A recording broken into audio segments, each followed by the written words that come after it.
Last year, the Chargers defense was buoyed by several low-cost defensive free agents, and they're going to have to do it again in 2023 with some holes to fill. So today we're trying to find this year's version of Kyle Van Noy and Morgan Fox.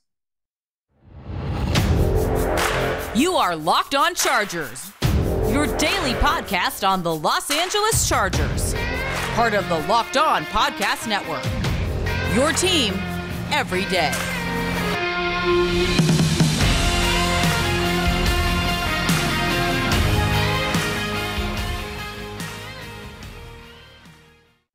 What is up, and welcome into the Locked On Chargers podcast. I'm your host, Daniel Wade, joined as always by my co-host, David Drogemeyer, and we've been covering the Chargers together now for 7 seasons, but this is our 5th season as a host of the Locked On Chargers podcast, bringing you your team every day. Thank you guys so much for making us your first listen today, and to make sure you never miss the show, go subscribe to the Locked On Chargers YouTube channel, and also follow the show for free on all platforms wherever you get your podcasts from.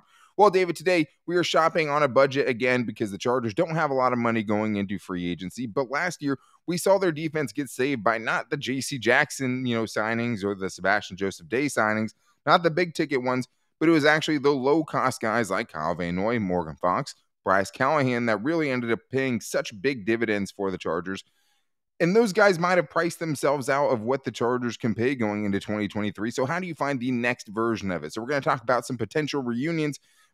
Brandon Staley maybe relinking up with someone like Michael Brockers, maybe trying to have one more run at it. Maybe someone like DeMarcus Walker who has time with Brandon Staley. And also maybe someone like Troy Hill to fill the Chargers' Bryce Callahan-sized hole that they have. Can he kind of reclaim some of that 2020 glory that he found under his former defensive coordinator, Brandon Staley? So there's a lot of ties defensively, and we've seen Brandon Staley go that route as well. And there's some other guys that are just cheap enough that maybe get themselves in the conversation. Unfortunately, guys like Leonard Floyd and even guys like, John Johnson, Greg Gaines, unless the price is going to come down, even though they're great fits, probably are out of the Chargers price range. But let's start with the guys that they can afford, David. And I think a fun one to talk about would be Michael Brockers. I mean, he in this situation would be trying to fill that Morgan Fox size hole that the Chargers could potentially have.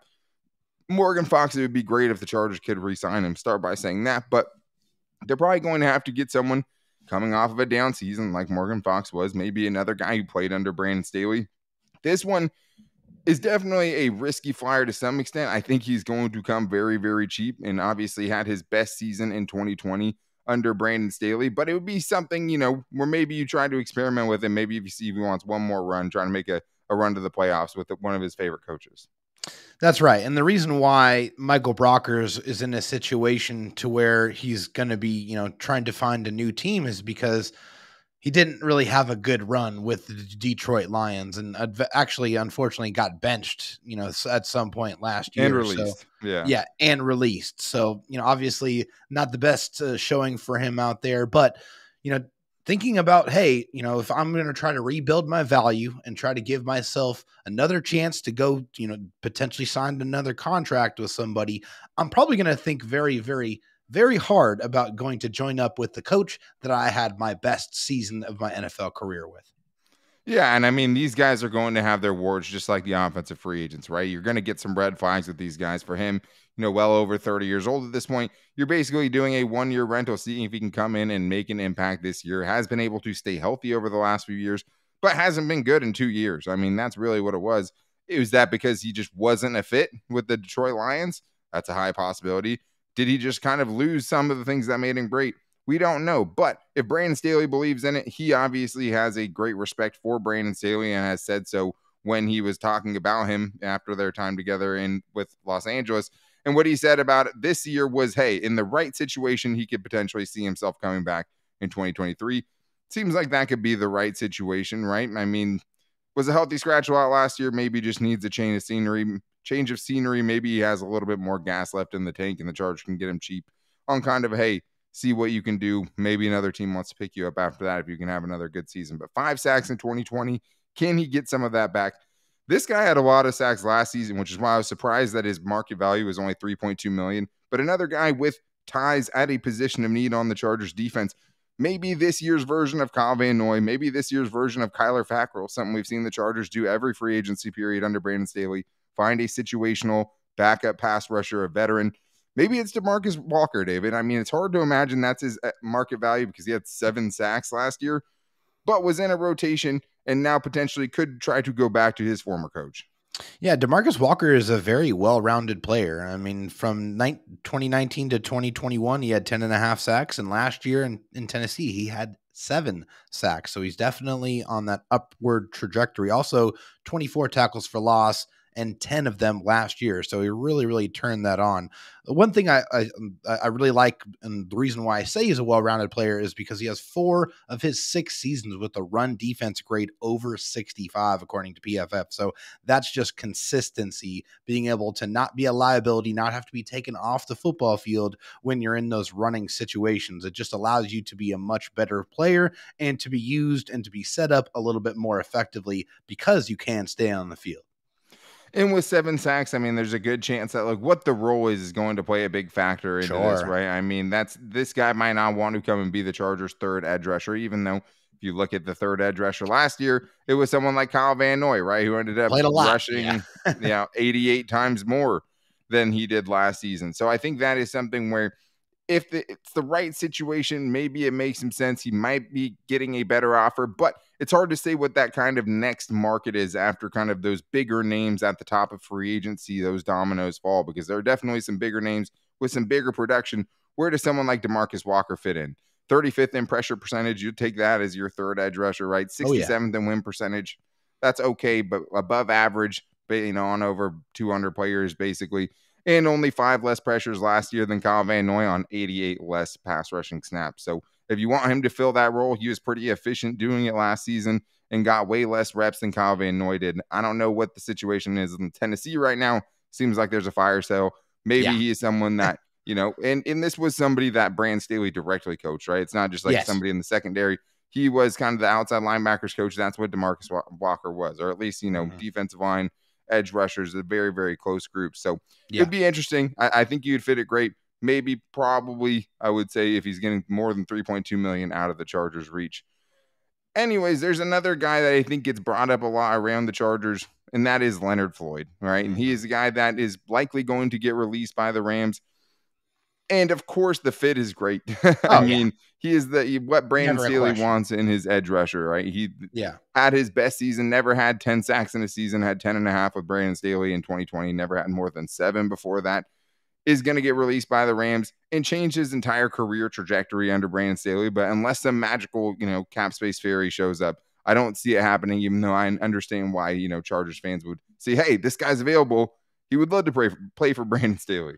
Of course he would. I mean, there's no question about it. But I mean, hey, this is a business at the end of the day. And unfortunately, the Chargers don't have a lot of capital to play with. Yes, they're going to have to make several moves to be able to produce some space to make some moves. But I don't see a scenario where they make enough moves to be able to accommodate a guy like Leonard Floyd. Yeah, and the Chargers do need, right? They need a third edge rusher, hopefully a veteran guy there. Right now, it's just Chris Rump, Bosa, and Khalil Mack. Yep. But at the same time, I think it's just hard to imagine they're going to find somebody that's super cheap, right? That's going to be able to come in and do even what Kyle Van Noy did last year, right? 5 sacks for the Chargers last year, the last 5 games of the season. He would still make a lot of sense if he wanted to come back. We'll see kind of what the market is for someone like that. Definitely. If not, there's other guys. You brought up Dwayne Smoot. You brought up Melvin Ingram. Melvin Ingram, it seems like that ship has sailed, even though a reunion would be a lot of fun. But Dwayne Smoot, another guy, ruptured his Achilles, maybe comes back and wants to take a flyer somewhere. Maybe he can join in and, add to a pass rush, because you can just never have enough pass rushers. But according to Brandon Staley, you can never have enough corners, which is why he always places such a high premium on it. And the Chargers have a pretty good tandem in Michael Davis and Asante Samuel Jr., but a lot of uncertainty with what's going on with J.C. Jackson. And we know how big of a role Bryce Callahan played for this team last season. Can they find this year's Bryce Callahan, maybe someone with more ties to Brandon Staley, someone like Troy Hill, who had his best season playing in the slot under Brandon Staley? So we're going to talk about him and a couple of guys in the secondary that could make sense in free agency, but come in at a low enough price to be realistic. We're going to get into that after this, but I do need to tell you guys that the official sports betting partner of the Locked On Chargers podcast is FanDuel. FanDuel is America's #1 sportsbook, and right now the midway point of the NBA season is here, and it's getting actually pretty close to the playoffs. We're headed down the back stretch of the NBA season. The NBA playoffs are always wild. You're going to want to get in on this action right now, guys, because new customers get a no-sweat first bet up to $1,000. That's bonus bets back if your first bet doesn't win. All you have to do is download the FanDuel Sportsbook app. It's safe, secure, super easy to use. Then you can bet on everything from the money line, point scores, and threes drained. You can even do even more unique bets like the 2x3 where you get 2 3-pointers in the first 3 minutes for a player. That one pays out pretty well. But hey, if you want to bet on XFL, NFL, anything like that, you can still get your NFL futures in right now. You can make XFL bets right now if you want to bet on football and so much more, because FanDuel has anything that you can look for, you can bet on with FanDuel. So don't miss out on that chance to get a no-sweat first bet up to $1,000 in bonus bets when you go to FanDuel.com/lockedon. That's FanDuel.com/lockedon to learn more. Make every moment more with FanDuel, an official sports betting partner of the NBA. More bargain free agents to get into, David. So little time. And there's, it's a very limited pool we're putting ourselves in because the Chargers are $23 million over the cap, right? Yeah. So like yesterday, a lot of these guys are going to come with their flaws and their red flags. But one thing that, you can pretty consistently rely on is the relationship to Brandon Staley, and that Brandon Staley likes quarterbacks. And last year in a similar situation, right? Or cornerbacks. Last year in a similar situation, they brought in Bryce Callahan. This is going to have a lot to do with how they feel about Jasir Taylor. But I would like another veteran, especially with the uncertainty around J.C. Jackson, especially because we could see some of the earlier picks going to different positions in the draft, taking a flyer on someone. And I think someone that would make a lot of sense is a guy who had his best season at corner under Brandon Staley, and that is Troy Hill. Yeah, I'm sure you're going to get a little bit tired of hearing that, but that's a big theme with most of these guys that have that connection with Brandon Staley, is that in that 2020 year, most of them had their best season of their career under Brandon Staley. And Troy Hill. Well, it's why these guys would want to come back to the Chargers for less money, because that's really the most important thing, like Morgan Fox did, like Bryce Callahan did, right? You're not going to get those guys unless they're thinking, hey, can I get back to that? Can I get back to that peak I was at under Brandon Staley? Well, and those guys coming back and performing the way they did just kind of reinforces that thought process by some of these other players. It said, hey, these guys came back, played with Brandon under Brandon again, and had another great year. So Troy Hill, another example, is got to be a guy who is going to seriously consider that. I mean, last year, 64 tackles, 22 stops, 1 interception.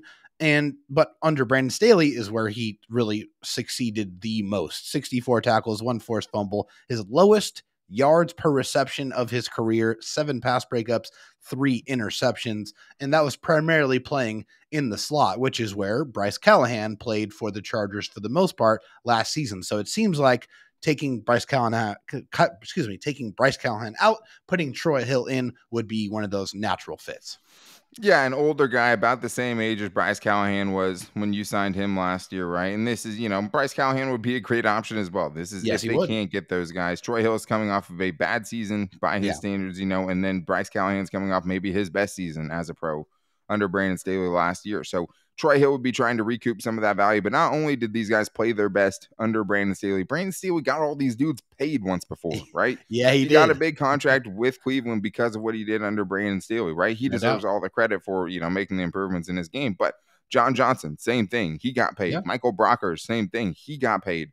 After, really the Rams released him, brought him back, and then he got another contract with Detroit. Yeah. I mean, all these dudes, Morgan Fox got paid and got cut because he didn't fit in the right system. Like, there's a very similar theme with all of these dudes, because these dudes had their best seasons, got paid once under Brandon Staley. Maybe they want to go try to do that again. But I think the other thing with him too, hey, injuries happen, secondaries get banged up. You want to keep continuity there, even though he did play the most snaps of his career in the slot. And I think that was one of the bigger reasons he played very well in 2020.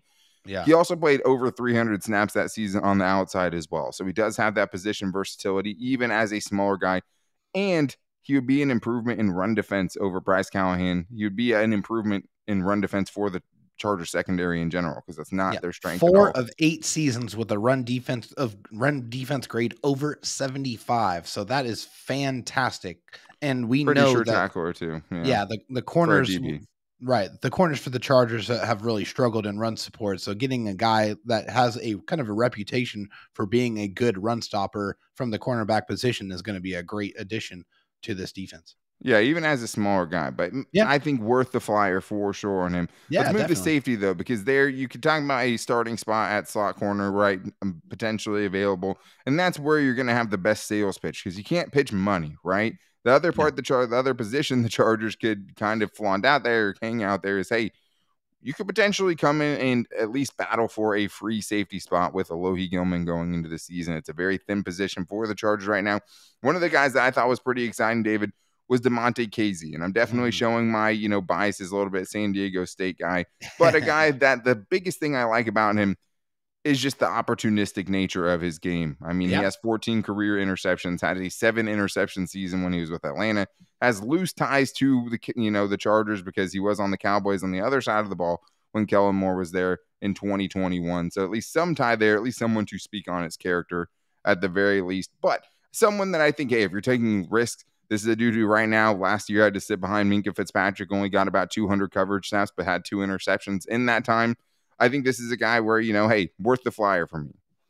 I love the fact that he is a long, kind of rangy type of safety who has some really good ball skills. Yeah. That can definitely, I can see that translate in a particular role for the Chargers. The one thing that gives me a little bit of pause about DeMonte Casey is the missed tackle percentage over 15% in every year where he had some consistent snaps. So that definitely gives me a little bit of pause, but I can definitely see why you would bring him up and why he could definitely help this Chargers defense. Because there's not a lot of options. That's the big thing, right? And That's Nazir right. Adway more than likely isn't going to be resigned. Hey, if you're going to miss tackles like Chargers free safeties have been missing throughout all of time, at least be able to turn the ball over, right? Because that's the thing about Nazir Adway, right? The missed tackles become a lot more stomachable, right? If you're able to pull down 4 or 5 interceptions this season. Absolutely. This is an opportunistic guy. Hey, if you can keep him in the right situation, you're not keeping him near the line of scrimmage, obviously, right? But if you can get him in there, passing downs, compete, or at least be a good kind of combination with Alohi Gilman, I think there could be something there. And I think there's definitely worse chances they could be a good partner with Derwin James too. Yeah, he fits better next to Derwin James than Alohi Gilman does, but the not being able to tackle part is huge because the Chargers already have that issue, but it probably wouldn't be coming down much from what they were getting from that position last season. So at least you'd hopefully be getting more takeaways out of it. But there's another guy with ties, another guy who's kind of under the radar, David, someone you brought to my attention, DeAndre Houston Carson, someone who has ties with Brandon Staley and isn't, going to knock anyone's boots off with his production, but is someone that could at least come in and be a veteran competition to go up against someone like Alohi Gilman, who's still pretty inexperienced. Yes, DeAndre Houston Carson played with Coach Staley in Chicago, so obviously that was a couple of years ago. He did have a down season last year, but there was a new coach with a new defensive system in place with Matt Eberflus there. But in 2021, he did play some really high-quality football, 38 tackles, 5.9% missed tackle percentage, which is fantastic. 1 interception, 3 pass breakups, and only 1 touchdown allowed in that season. Also had 2 seasons with a pass coverage grade over 80. So he did have a couple of really, really solid in one particular area, a guy that you can trust on the back end to be able to make some plays. And also he only made $1.7 million last year. So he's probably going to be coming in, not going to cost a whole lot of money. And at least will be a veteran presence. You can come in and add some competition to that room. Yeah, and that's what I would like it for, right? This is the classic, hey, you were good 2 years ago, but you weren't good last year. Can we kind of recoup some of that value there? Someone who would be very familiar, having come up in the Vic Fangio system, right, to what Brandon Staley wants to do. Someone that has some range on the back end and could be, potentially an above-average player in coverage. That's something that all should be in competition with someone like Alohi Gilman and a really, really unknown commodity in JT Woods, right? Having all of your eggs in the JT Woods, Alohi Gilman basket is scary. The Chargers haven't, attempted to bring in safeties under Brandon Staley. They've drafted safeties under Brandon Staley 2 in the 2 years, if you count Mark Webb as that, which he kind of is. Interesting. I mean, he's definitely someone with the ties. He's someone that should be incredibly cheap. I don't mind it at all, even if it's not like a flashy thing. Hey, if this guy can make an improvement and can come in on a very low-end deal, it seems like there's a few examples of where that worked out for the Chargers last year. Yeah. But, it would be great getting really good players who play great. That might be too much money, but it's hard to kind of say the value on guys like John Johnson, who played his best football under Brandon Staley, and Brandon Staley absolutely gushes about every time he's talked about him. And also Greg Gaines, a guy at defensive tackle, maybe filling that Morgan Fox role. Another big kind of question mark is what's going to happen with Drew Tranquill. I think looking at the linebacker market made me want the Chargers to re-sign Drew Tranquill more. But hey, maybe they go more specialist if they miss out. Maybe they try to get a run-stuffing guy, maybe someone like a Denzel Perryman. So we're going to get into that coming up right after this. I think linebacker is pretty much the only position we haven't covered on today's show, David, as far as free agents the Chargers could potentially bring in, but could potentially have a big hole there with a Drew Tranquill size hole. Yeah. The Chargers won't be able to find a 3-down linebacker in this free agency class unless they're bringing back Drew Tranquill. At least out of the 3-down guys, I think he's going to be one of the most reasonably priced. I think he's going to be one of the youngest. Yeah. And maybe someone who's potentially a little bit overlooked. I hope that's pretty much the Chargers' only shot at him, because if they can't get something done with Drew Tranquill, David, I don't like the options they're going to get towards the bottom of that scrap heap.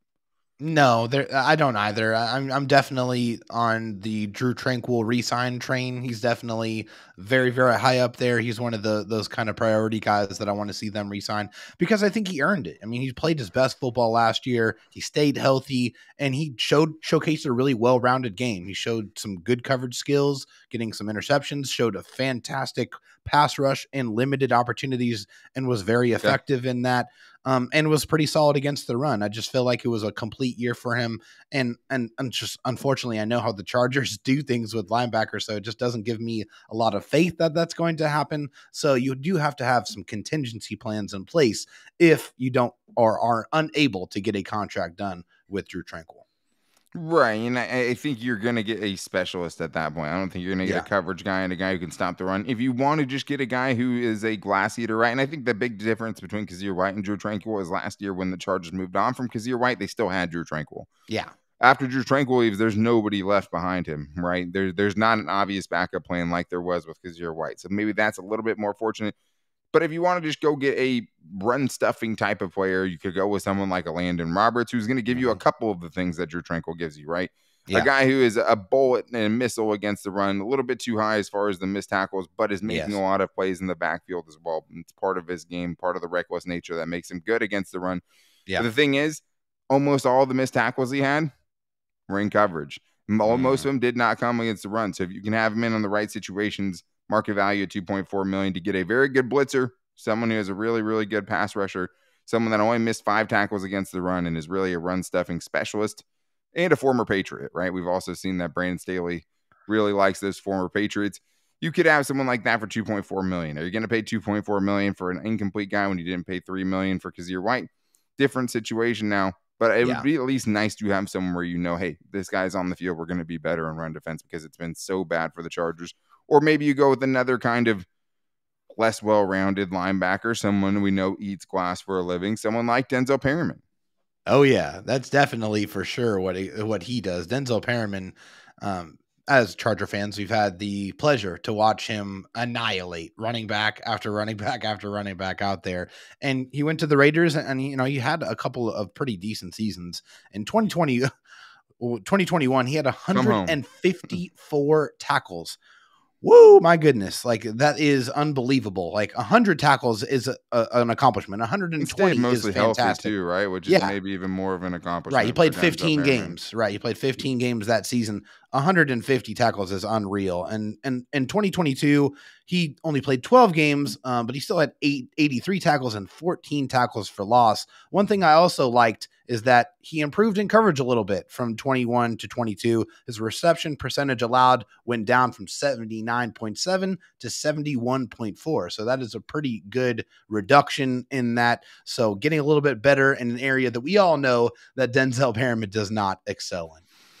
Of course. And I mean, if you're bringing in someone like that, it's on you to kind of find ways to protect them, right? Yeah. Find ways to protect them. If you think it's obvious passing downs, you're using them as a blitzer, right? Right. Keeping them on the field. I mean, it all serves a purpose. They haven't been really willing to kind of have a specialty guy like that out there. Even last year, like Troy Reader probably would have been better set to be on some of those early downs. Definitely. Kenneth Murray was a lot of times. Yeah.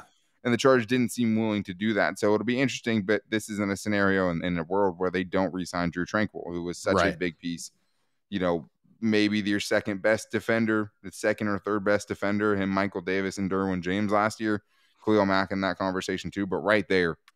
And that's a pretty esteemed list, I would say, of those guys. But I don't see it happening necessarily. He might be too expensive for the Chargers. I think the best scenario for the Chargers is re-signing their own guys. And I know we've said that before, but he shouldn't be none of the Chargers free agents should be getting, those top of the line deals.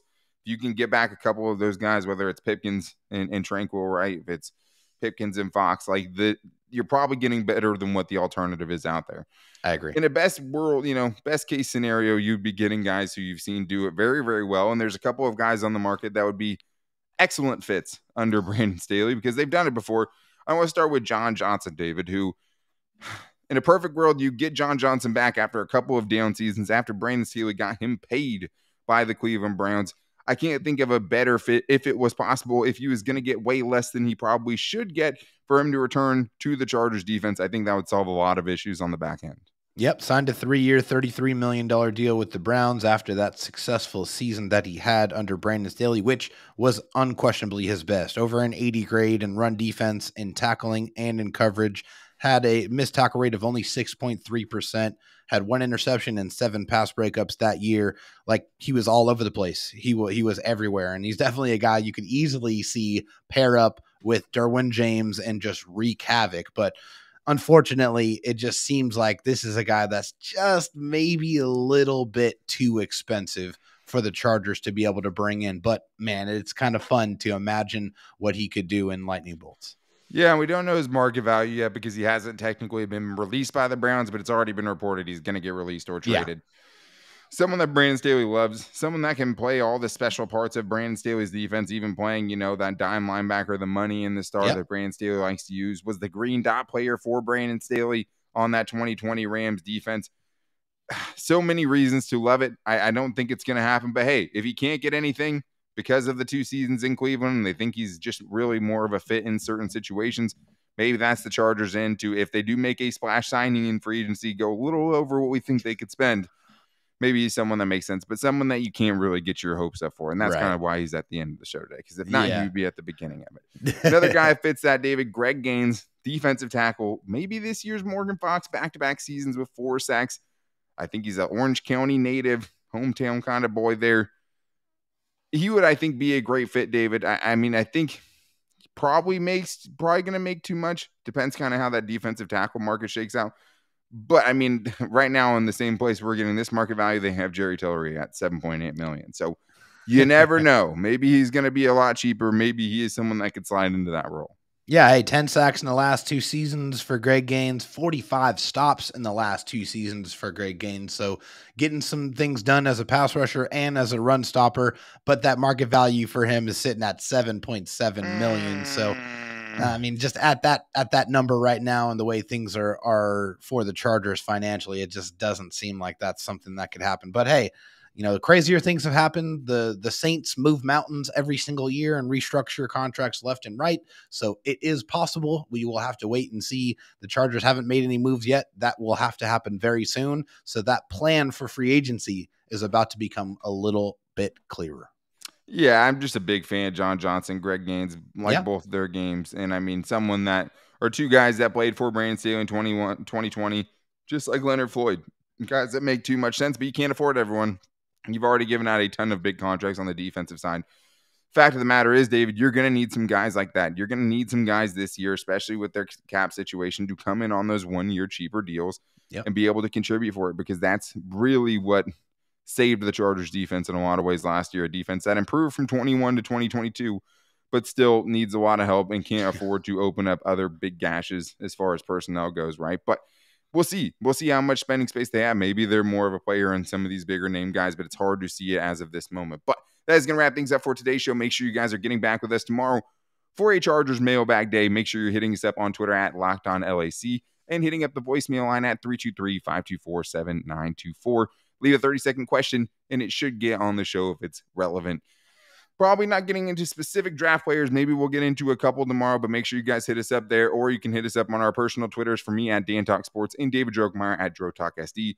And to make sure you don't miss the show, go subscribe to the Locked On Chargers YouTube channel and find the show for free every day wherever you get your podcast from. But make sure you guys are back here tomorrow for our Chargers mailbag. Until then, take it easy and go Bolts.